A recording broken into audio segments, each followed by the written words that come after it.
wabarakatuh. Alhamdulillah wassalatu wassalamu ala Rasulillah wa ala alihi wa sahbihi wa man tabi'a hudah ila yaumil qiyamah, amma ba'd. Pertama-tama kita panjatkan puja dan puji syukur kehadirat Allah Subhanahu wa taala atas segala nikmat yang terus Dia limpahkan kepada kita semua. Salawat dan salam tidak lupa kita sampaikan kepada Rasulullah sallallahu alaihi wasallam, kepada keluarganya, para sahabatnya, dan orang-orang yang mengikutinya hingga hari kiamat. Seperti biasa pada malam Ahad pekan kedua kita mempelajari materi fiqih ya, secara tertib insyaallah. Dan saya agak lupa, yakni terakhir itu kita membahas atau pembahasan fikih secara tertib sampai pembahasan tentang apa? Mungkin ada yang ingat? Kira-kira fikih sholat Jumat sudah belum? Belum ya? Kalau belum, kita masuk ke fikih sholat Jumat nantinya. Coba saya cek dulu.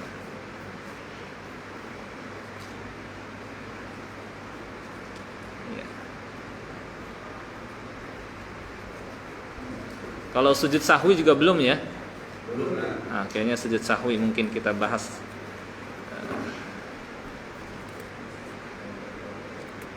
Sujud sahwi.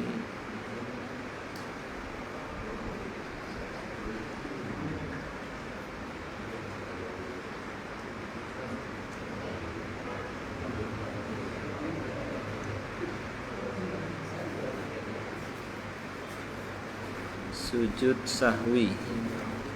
Ya.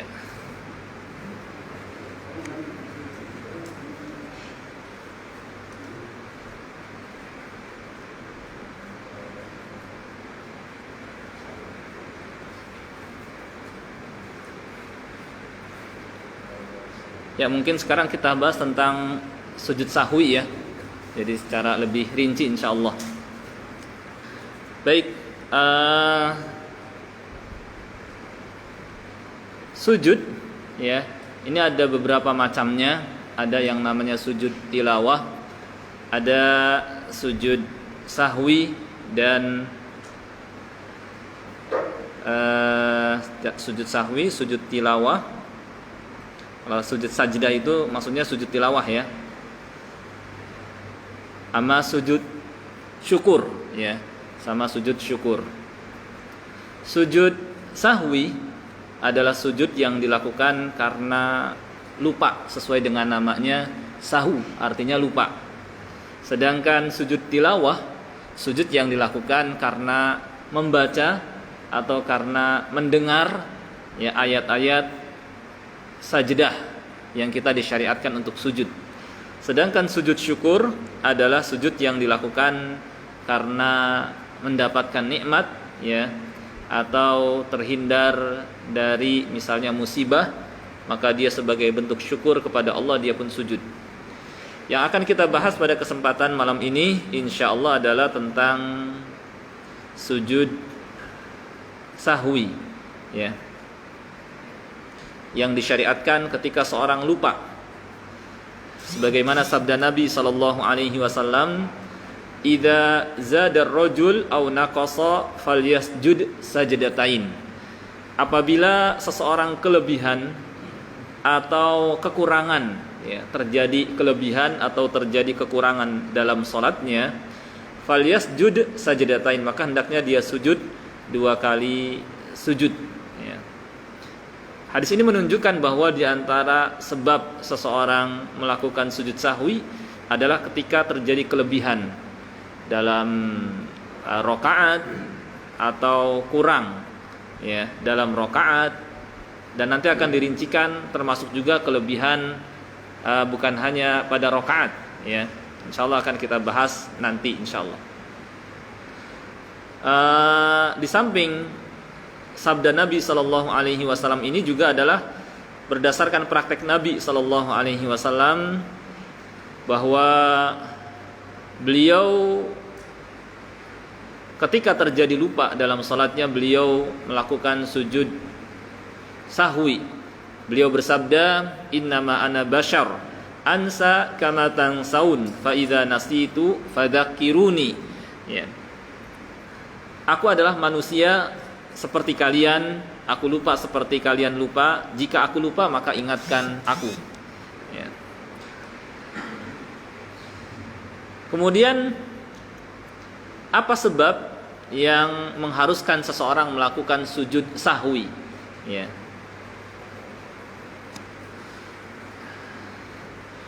Lupa yang menjadi sebab seseorang disyariatkan untuk melakukan sujud sahwi ini, ya, diantaranya ya, berdasarkan beberapa riwayat dalam hadis, ya. Yang pertama adalah kelebihan, terjadi kelebihan dalam sholat. Kelebihan di sini, ya, bisa kelebihan rokaat atau selain rokaat, dan nanti akan diterangkan insyaallah. Contoh kelebihan rokaat, seseorang sholat duhur, ya, menjadi 5 rokaat, maka ketika dia menambah atau misalnya menambah rokaatnya menjadi 5 rokaat, maka ketika inilah dia melakukan sujud sahwi nanti, ya, di akhir sholat. Nanti akan diterangkan kapan waktu sujudnya, apakah sebelum salam atau setelah salam, ya.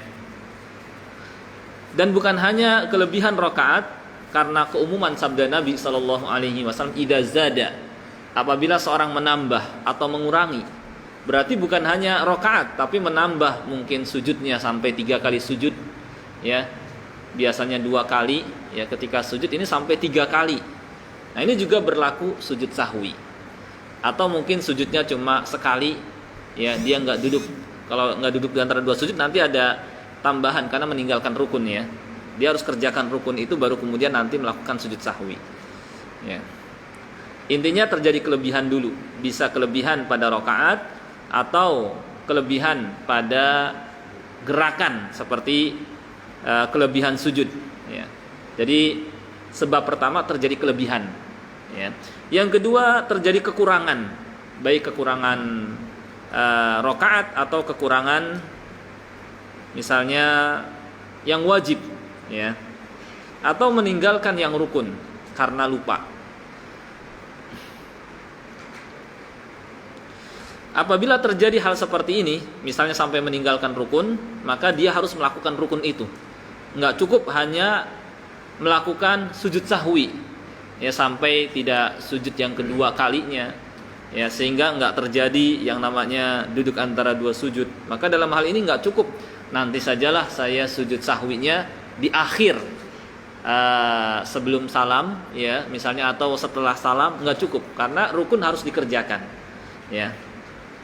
Dalam hal ini, ya, dia wajib melakukan rukun itu, ya, kemudian nantinya melakukan sujud sahwi, ya. Jadi yang ditinggalkan itu tergantung apakah rukun ataukah wajib. Kalau rukun, ya, ini apabila ditinggalkan, ya, kalau sengaja, ini membuat batal sholat seseorang. Tapi kalau yang wajib, ya, kalau ditinggalkan tidak membuat batal tapi membuat berdosa saja. Karena ada perbedaan antara, ya, rukun dengan wajib, ya. Rukun apabila ditinggalkan tidak sah sholatnya. Yang wajib kalau dikerjakan masih sah tapi berdosa. Nah, yang wajib inilah yang kalau ditinggalkan nggak apa-apa, nggak ditutupi, tetapi harus sujud sahwi. Seperti tidak tasyahud awal, maka nggak perlu dia melakukan tasyahud awal lagi, kemudian dia sujud sahwi, nggak perlu, cukup dengan sujud sahwi saja. Karena itu masuknya ke dalam kewajiban dalam sholat. Dan apabila disengaja dia berdosa, dan apabila tidak disengaja maka tidak berdosa, tapi diganti dengan sujud sahwi, gitu, ya.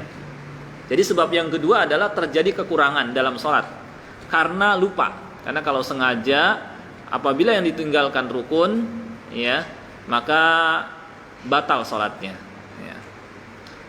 Yang ketiga karena ragu-ragu, yakni apakah dia sudah mengerjakan sholat misalnya sudah 3, sudah 4, ya, maka dalam hal ini, ya, dia coba dasari dengan yang yakin.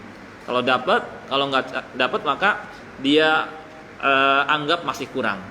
Karena itulah yang yakin, gitu, ya. Nah, ini sebab yang mengharuskan sujud sahwi, kelebihan, kekurangan dan ragu-ragu. Ya. Kelebihan, kekurangan dan ragu-ragu. Secara umum seperti ini. Nanti rinciannya. Kemudian tata cara sujud sahwi. Tata cara sujud sahwi ini ya,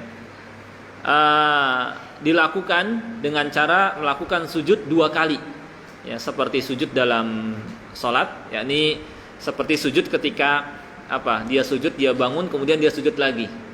Ya, terjadi sujud 2 kali, bangun, duduk antara 2 sujud dan sujud lagi. Ya. Dan ucapannya ketika sujud sahwi ini, Subhana rabbiyal a'la, Subhana rabbiyal a'la, Subhana rabbiyal a'la. Ya. Bukan Subhana man la yanamu wa la yashu. Karena kata ulama, doa ini atau zikir ini la aslalah, tidak ada dasar atau asalnya, sehingga yang dibaca adalah Subhana rabbiyal a'la, mengikuti keumuman seperti pada saat dia sujud. Ya. Kemudian dia bangun setelah mengucapkan Subhana rabbiyal a'la, Subhana rabbiyal a'la, Subhana rabbiyal a'la, dia bangun dan duduk antara 2 sujud sambil membaca doa duduk antara 2 sujud minimal Rabbil firli, Rabbil firli. Ya. Kemudian dia sujud lagi. Ya, sehingga terjadi 2 kali sujud. Setelah itu, ya, dia bangun sambil bertakbir dan langsung mengucapkan Assalamualaikum warahmatullahi, Assalamualaikum warahmatullahi, tanpa melakukan tasyahud lagi.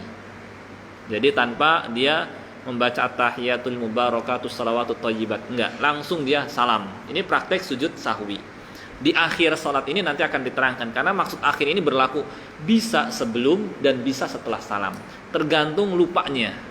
Nanti akan dirincikan insyaallah. Yang penting prakteknya adalah dia melakukan sujud sahwi 2 kali. Ya, Allahu Akbar, sujud, baca Subhana rabbiyal a'la, Subhana rabbiyal a'la, Subhana rabbiyal a'la, bangun, Rabbil firli, Rabbil firli, sujud lagi, Allahu Akbar, Subhana rabbiyal a'la, Subhana rabbiyal a'la, Subhana rabbiyal a'la, Allahu Akbar, Assalamualaikum warahmatullahi, Assalamualaikum warahmatullahi. Jadi tanpa tasyahud, ya, gitu. Nah, ini praktek sujud sahwi.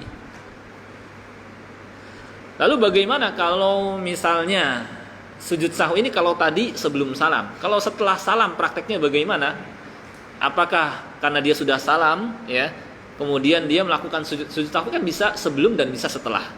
Sebagian ulama seperti Al-Hafidz Abu Bakar Al-Baihaqi berpendapat diberikan pilihan kepada seseorang mau sebelum atau setelah salam. Kalau sebelum seperti tadi, sebelum dia salam, ya, setelah selesai baca doa sebelum salam, dia sujud Allahu Akbar, ya, baca doa sujud, bangun, duduk antara 2 sujud dan baca doa duduk antara 2 sujud, sujud lagi, kemudian baru salam. Nah, sekarang bagaimana kalau setelah salam? Apakah dia nggak usah salam? Jawabnya harus salam lagi.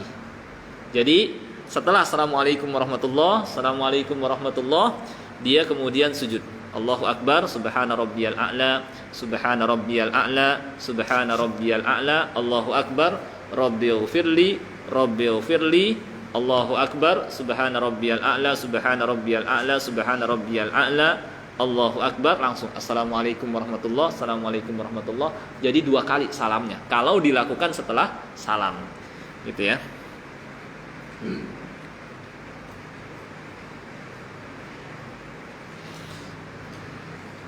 Dan ingat, bacaan doanya bukan Subhana man la yanamu wa la yashu, sebagaimana diterangkan oleh sebagian ulama, diantaranya penulis kitab As-Sunan wal Mubtada'at. Ya, disebutkan di sana tidak ada riwayat yang dihafal dari Nabi Sallallahu Alaihi Wasallam tentang zikir khusus untuk sujud sahwi.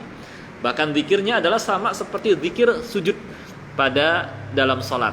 Adapun ucapan Subhana man la yanamu wa la yashu, maka Nabi Shallallahu Alaihi Wasallam tidak pernah membaca doa itu.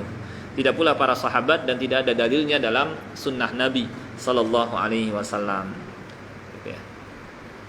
Nah, sekarang letak sujud sahwi. Ya. Sebagian ulama seperti yang tadi terangkan ada yang berpendapat bahwa letak sujud sahwi ini diberikan pilihan kepada seseorang. Bisa sebelum dan bisa setelahnya, seperti pendapat Al-Hafidz Abu Bakar Al-Baihaqi. Ya. Tetapi yang lebih utama, ya, yang lebih utama adalah memberlakukan sunnah dalam sujud sahwi, yakni melihat sebab dia lupanya. Ya, nanti akan diterangkan. Ya. Jadi tergantung sebab lupanya. Ya. Cuma ini dari sisi afdoliyah saja, lebih utama melihat sebab dia lupanya. Nanti akan diterangkan. Kalau lupanya karena kelebihan, ya, meskipun boleh. Jadi seorang saya lupa karena dalam sunnah itu kan banyak riwayatnya. Sebagian menyebutkan Nabi Shallallahu Alaihi Wasallam ya melakukan sujud sahwi sebelum salam. Sebagian riwayat menyebutkan setelah salam. Maka dalam hal ini silahkan mau sebelum mau setelah juga nggak apa-apa. Tapi kalau mau lebih utama maka memberlakukan sebab lupanya apa. Kalau sebab lupanya karena kelebihan seperti kelebihan ruku, sujud atau berdiri atau dalam duduknya, maka afdolnya sujud sahwinya setelah salam. Kalau kelebihan, afdolnya sujud sahwinya setelah salam. Dalilnya hadis Abdullah bin Mas'ud radhiyallahu anhu, anna Rasulullah sallallahu alaihi wasallam shalat dhuhra khamsa. Bahwa Rasulullah sallallahu alaihi wasallam pernah salat zuhur 5 rakaat. Faqila lahu. Lalu ada yang bertanya, azida fi shalah? Ya, apakah salat ini sekarang bertambah? Qal wa madzak? Kata beliau, memangnya terjadi apa? Qal sallaita khamsa. Tadi barusan engkau salat 5 rakaat. Maka ketika itu fasajada sajdatain ba'da ma sallam. Ketika itu beliau sallallahu alaihi wasallam melakukan sujud sahwi 2 kali setelah salam. Ini menunjukkan kalau sebab lupanya karena kelebihan, afdolnya setelah salam. Meskipun boleh memilih, ya. Tapi kalau dari sisi afdoliyah, maka kalau kelebihan setelah salam.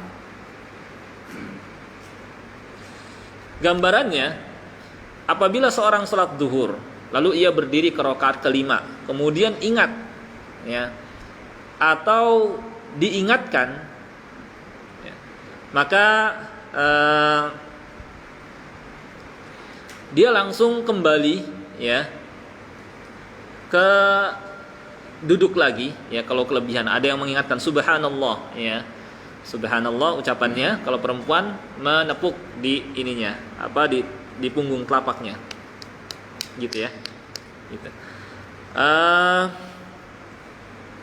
Ketika ingat atau diingatkan, maka dia langsung kembali kepada posisi sebelumnya tanpa takbir. Jadi nggak Allahu Akbar, dia turun ke bawah, nggak usah, langsung saja kembali, ya.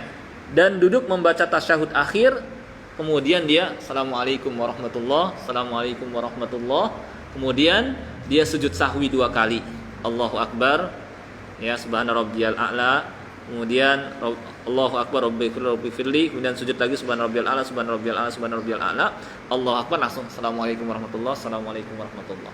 Jadi kalau terjadi kelebihan, dia berdiri, ya, meskipun belum sampai total 5 rakaat, ya, belum sampai total 5 rakaat, ya, baru berdiri saja, ya, kemudian jamaah mengingatkan subhanallah, ini kan kelebihan namanya, ya. Maka ketika dia duduk, maka dia setelah salam dia dan para jamaah yang mengikuti, ya, mengikuti. Nah, ini apabila terjadi kelebihan.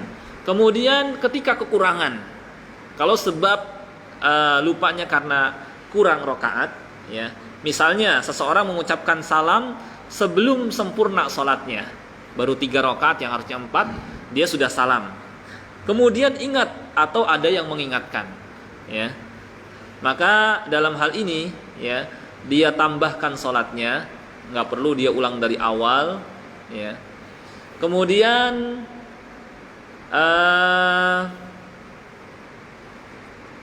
dia salam, setelah salam dia sujud 2 kali juga, ya, lalu salam lagi. Jadi sebab yang kedua yang afdolnya adalah setelah salam adalah karena kekurangan. Kelebihan dan kekurangan dilakukan setelah salam, ya. Kelebihan rakaat atau gerakan dan kekurangan ini dilakukan sujud sahwinya setelah salam, afdolnya, Ya, setelah assalamualaikum warahmatullah, kemudian ya dia tambahkan kalau kurang, kemudian dia salam dulu, baru dia sujud sahwi 2 kali dan salam lagi. Dalilnya hadis Imran bin Husain, anna Rasulullah sallallahu alaihi wasallam shallal asra. Bahwa Rasulullah sallallahu alaihi wasallam salat asar, fa sallama fi 3 rakaat. Kemudian beliau salam pada rakaat yang ketiga. Tsumma dakhala manzilah. Lalu masuk ke rumahnya, faqama ilaihi rajulun yuqalu lahu al-khirbaqa. Lalu ada seorang yang menemui beliau bernama Khirbaqa. Wa kana fi yadayhi tul. Ketika itu tangannya beda dengan yang lain, agak panjang. Faqala ya Rasulullah. Dia pun berkata, "Ya Rasulullah." Fadzakara lahu sani'ahu. Ya, maka orang ini pun memberitahukan akan praktek beliau tadi ketika salat. Wa kharaja, maka beliau pun keluar ghadban, seakan-akan seperti marah, ya jurru ridaah, sambil menyeret kainnya, sambil menarik kainnya hatta intaha ilan nas, sampai tiba di hadapan para jamaah. Faqal, beliau pun bertanya, as-sadaqa hadza, apakah benar tadi orang ini mengatakan bahwa tadi saya salat cuma 3 rakaat? Qalu na'am, ya. Fa shalla raka'ah, maka beliau nambahkan 1 rakaat dan semuanya juga ikut nambahkan 1 rakaat. Tsumma salam, kemudian beliau salam. Salam berarti sudah salam. Tsumma sajadatain, kemudian sujud 2 kali, tsumma salam, lalu salam lagi. Ya, jadi ini praktek sujud sahwi. Kalau setelah salam, maka sujud sahwinya ya 2 kali setelah salam, 2 kali sujud sahwi, kemudian dia salam lagi. Jadi salamnya 2 kali. Ya. Jadi sebab kalau sebabnya kelebihan atau kekurangan, ya, maka sujud sahwinya setelah salam, intinya seperti itu. Nah sekarang kalau lupanya, ya, meninggalkan yang wajib, ya, seperti tasyahud awal kan wajib, dan di fikih ada lagi di samping tasyahud awal yang wajib lainnya. Kalau kita tinggalkan, maka dalam hal ini afdolnya sujud sahwinya sebelum salam. Ya, jadi kalau yang kita tinggalkan yang wajib seperti lupa tasyahud awal, afdolnya sujud sahwinya sebelum salam. Ya. Dalilnya hadis Abdullah bin Buhainah radhiyallahu anhu, ia berkata, "Shallalana Rasulullah sallallahu alaihi wasallam rakaatain min ba'di shalawat." Pernah suatu ketika Rasulullah sallallahu alaihi wasallam ya salat mengimami kami 2 rakaat, ya. Tsumma qam, kemudian beliau berdiri, falam yajlis, baru 2 rakaat beliau bangun, belum melakukan tasyahud awal. Faqama an-nasu ma'ah, ketika itu orang-orang pun jamaah ikut bangkit, ikut berdiri bersama beliau. Falamma qada salatah, seusai salat, wa nadharna taslimah, dan kami menunggu kapan beliau salam, kabbara, ketika itulah beliau bertakbir, Allahu akbar, qabla taslim, sebelum salam. Fasajada sajdatain, dan melakukan sujud 2 kali, wa huwa jalis, dalam keadaan duduk, tsumma salam, kemudian baru salam. Jadi kalau yang lupa karena meninggalkan kewajiban seperti lupa tasyahud awal, maka afdolnya sebelum salam. Tapi kalau lupanya karena kelebihan dan kekurangan, maka afdolnya setelah salam. Tapi seorang boleh memilih antara sebelum dan setelah, karena dari sisi afdoliyah saja, sebagaimana pendapat Al-Baihaqi tadi, ya.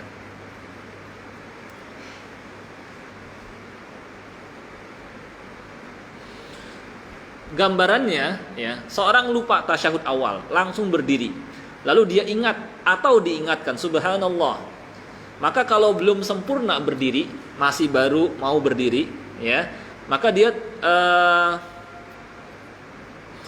dia kembali untuk duduk tasyahud, ya. Sebentar.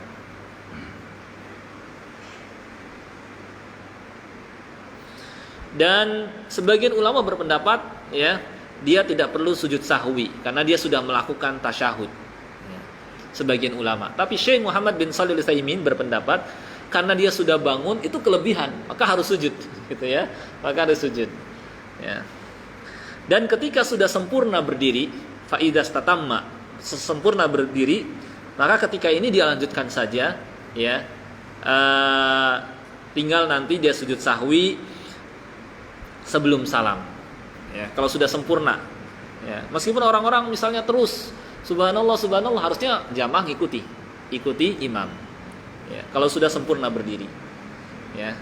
Kata Nabi sallallahu alaihi wasallam, "Idza qama ahadukum minar rak'atain," apabila salah seorang di antara kamu ya telah bangun dari 2 rakaat.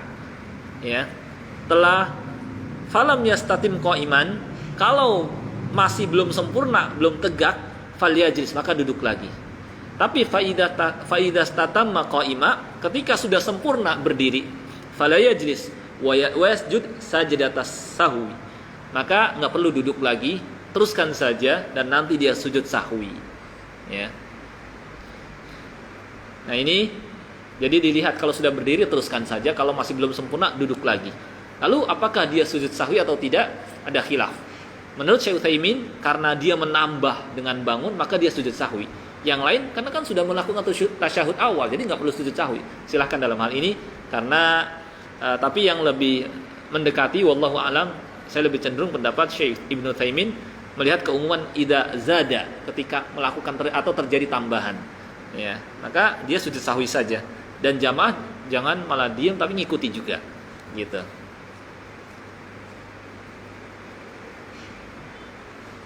Nah, kemudian bagaimana kalau seseorang ya lupa sampai meninggalkan rukun sholat? Ya. Dalam hal ini, ya dia harus kerjakan rukun itu dan perbuatan setelahnya, lalu melakukan sujud sahwi nanti setelah salam. Ya. Misalnya di sini ya, ketika seseorang meninggalkan salah satu rukun sholat dan sudah masuk ke perbuatan sholat lainnya, kemudian dia ingat, maka dia wajib mengulang, dalam arti kembali lagi mengerjakan rukun itu dan mengerjakan rukun-rukun setelahnya secara berurutan. Ya.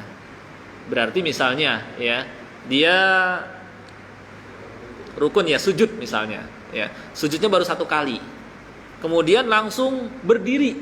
Nah, berarti kan dia belum duduk antara 2 sujud dan belum sujud. Maka dalam hal ini dia harus turun lagi, kerjakan duduk antara 2 sujud dan sujud lagi, kemudian dia teruskan nanti setelah salam dia sujud sahwi.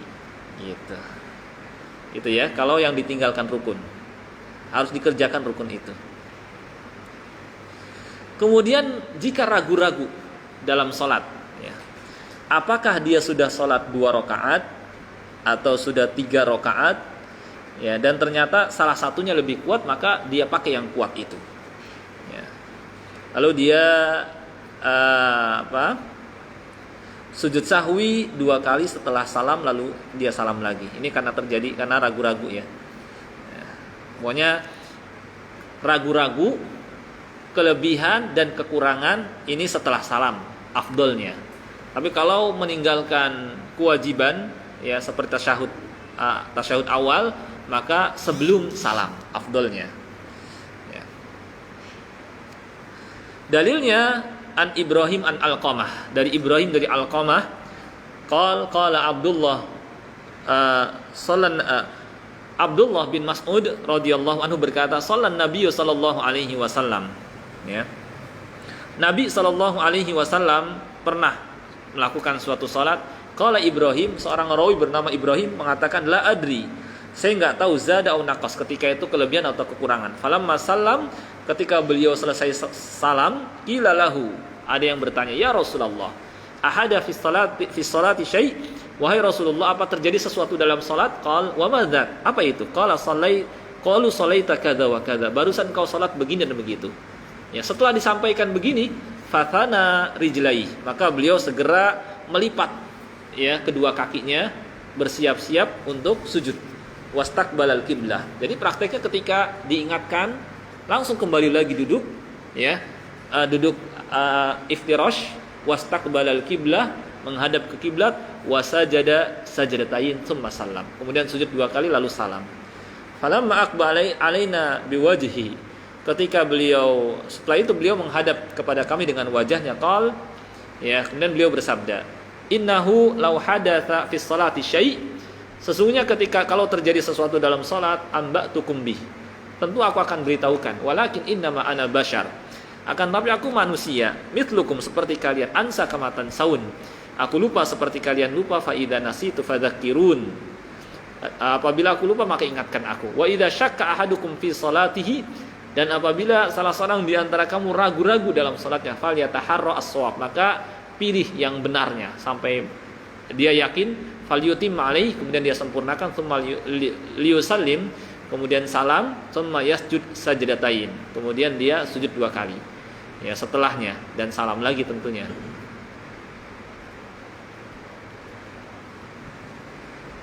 Memang kalau rincian kadang agak banyak rinci seperti ini. Kalau untuk kita kadang-kadang lupa, ya, maka silakan mau sebelum nggak apa-apa, setelah juga nggak apa-apa. Karena ada ulama yang berpendapat seperti ini. Tapi dari sisi afdoliyah seperti yang urutan yang ya, riwayat-riwayat yang datang dari sisi afdoliyah. Ya.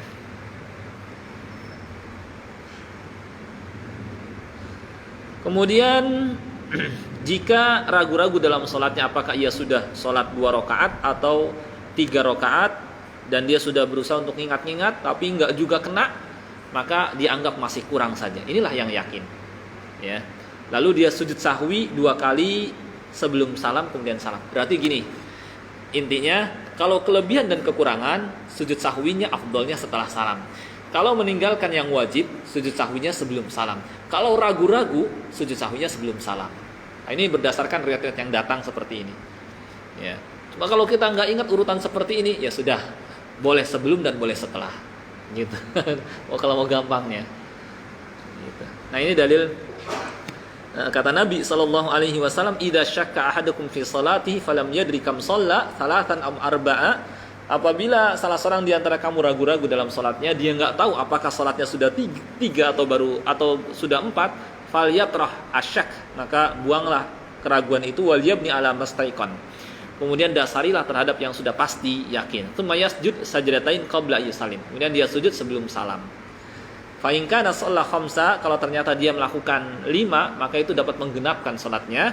Wa in kana shalla itmama, tapi kalau salatnya sudah sempurna, li arba kanat targiman lisyaitan, itu sebagai penghinaan buat setan. Ya. Kemudian apabila setelah selesai sholat baru timbul keraguan-raguan, apa hukumnya? Ya, jawabnya, ya, ini nggak perlu diperhatikan. Ini namanya was-was. Ya, kan ada yang seperti sholat, oke, tadi saya ada yang kurang. Kalau udah sholat mau udah nggak usah diperhatikan. Ini namanya was-was. Ya.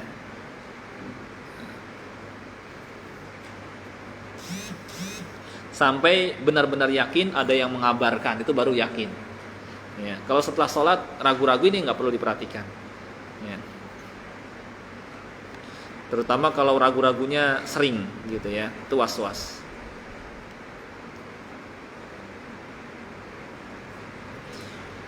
Kemudian apabila makmum yang lupa,